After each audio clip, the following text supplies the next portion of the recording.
Who are some of the new anglers joining the NPFL in 2026? Welcome back to the channel. Welcome back to the vlog. If you're new, my name is Steve Chapman.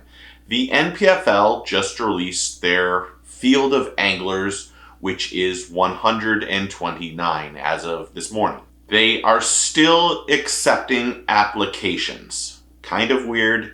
They closed it weeks ago, but I think that they're trying to get to the biggest extent or the most people that they can get in, which I think their number is probably about 135. So they're really there. This is their 6th season, and without question, this is the best group of anglers that are participating in the 2026 National Professional Fishing League Tournament Series. Fielding, what we're just going to say 130 right now, is quite amazing, especially after last year. They started at 118 and finished with like 108 or 104. But remember, they have no forward-facing sonar. They now have new rules where you have a 30-day off limits. They have no BS. They are straightforward. This is the way we're going to do things. If you don't like it, don't fish with us. A lot of people love that brashness, that unapologetic truthfulness, and honesty. And then others don't. And others have their reasons why they join and when they leave. But without question, this is their best field of anglers that they've ever had.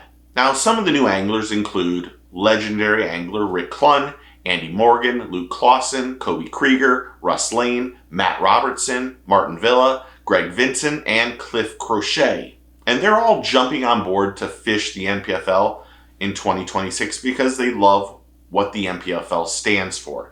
They love no forward-facing sonar. They love that it is run very well, that there's no BS. And you have to respect what the NPFL has done in its short tenure. They have built a core group of anglers that love fishing the traditional way. I think this is, without question, the best thing about the NPFL. And anglers join and leave for various reasons. We're not here to get into that. But this field is pretty stout.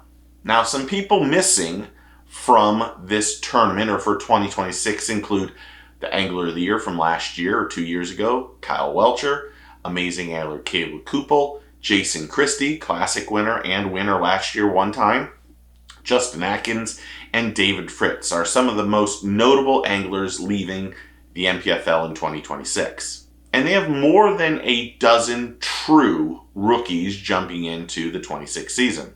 And when you look at the 2025 list of anglers versus the 2026 list of anglers, there are 39 anglers that are not on the same list. So 39 anglers, some of them left last year, and some of them left during this off season. 7 of those anglers that left NPFL are joining the pro circuit, which is going to be very confusing for just a few anglers that are going to try to fish the pro circuit and the NPFL series. And it's confusing because there's 2 or 3 conflicting events that you need to decide. Are you going to fish the pro circuit? Or are you going to fish the NPFL event? And one of them might be the championship to either one. I don't have my lovely graphics in front of me. But there are 3 events that do conflict, so they'll have to choose which one they want to fish. And that's going to make for some fun stories. Really, maybe not.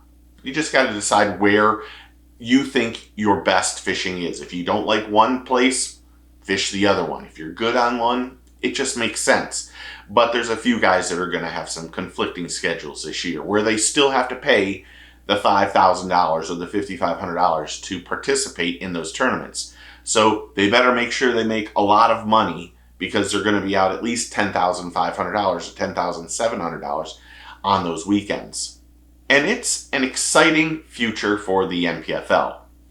That's the truth. Do they have their pros? Yes. Do they have their cons? Yes.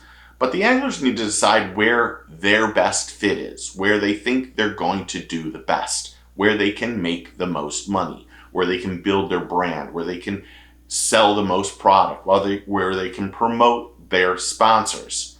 That's the key to bass fishing or being a professional bass fishing tournament angler.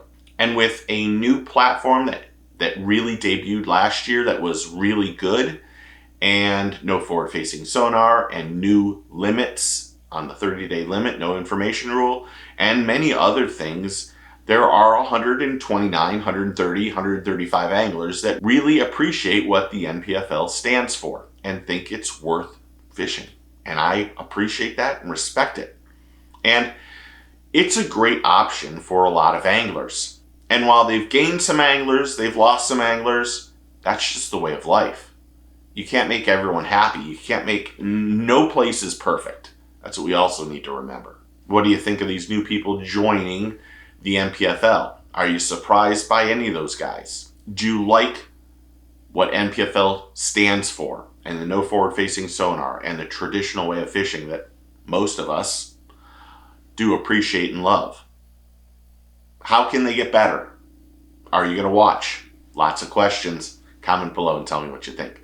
Thanks to all the new subscribers and members and everyone who's interactive on the channel. I really do appreciate it. If you can do me a favor, hit that like, subscribe, and that notification bell so you know when the next video drops. And if you are on your phone or you have that hype button, hit that hype button so this video can get more response and hopefully get out there more. I'm trying to grow, and we are trying to grow. This is a family. This is a community, and I really do appreciate all of you. So thank you again. Remember, take a kid fishing, tight lines, cheers, and get your fish on.